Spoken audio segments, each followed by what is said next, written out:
जास्त वेळ मी आपला घेणार नाही, कारण असं ठरलंय आता की यानंतर गुलाब भाऊ, आम्ही, अनिल दादा,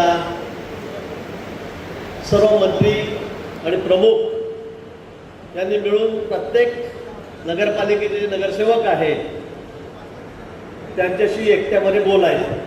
चालेल?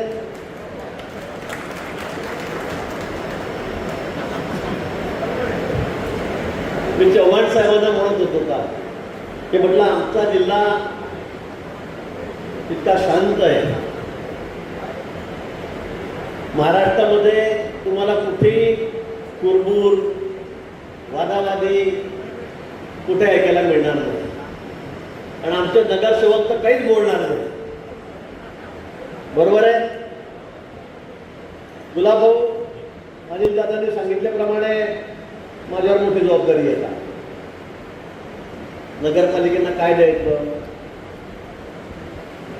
कामं कशी वाटायची, आणि तुम्ही सांगितल्याप्रमाणे खरं आहे.